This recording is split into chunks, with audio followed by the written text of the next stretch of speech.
Hello, in this video I will show you how to configure Drapla application, and in the beginning of that video I will tell you about two kinds of login to our application. The first one is login with Google, and the second one is normal login. You have to create Drapla account, then you can login. So I created before account and I can use those credentials. Then I have to click sign in button, and in the right top corner you can see two the most important icons. The first tell us about desktop connection status, and the second one is test browser status. So in the beginning, after login, we have to download desktop application. You have to just press that button, then press save, and Drapla desktop application is downloading right now.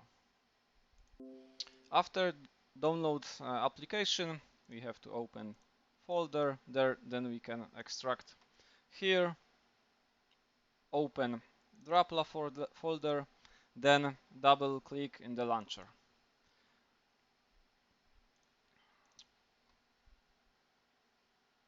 And as you can see, there is our desktop application.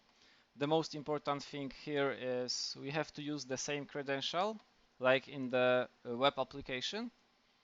So I provide those credentials, then press sign in button.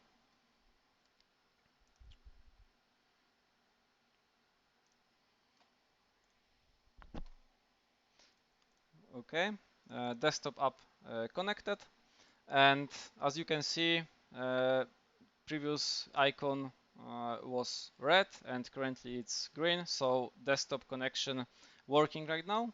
And last thing what we have to do is we have to open the test browser, and to open test browser we have to click on that icon. Then we get information that the browser was opened, and there you can see is new browser was opened and Chrome is being controlled by automated test software. Information appeared, and to ensure that everything was configured in appropriate way, we can run example actions. I prepared, for example, go to Drapla action, which should navigate us to Drapla.com login. So if I press run action in test browser, as you can see, we was moved to drapla.com. And after I close that browser, in our application you can see the information that the browser was closed, and from green icon we have a red one. And it's all what I want to show you in that video. Thank you. Bye.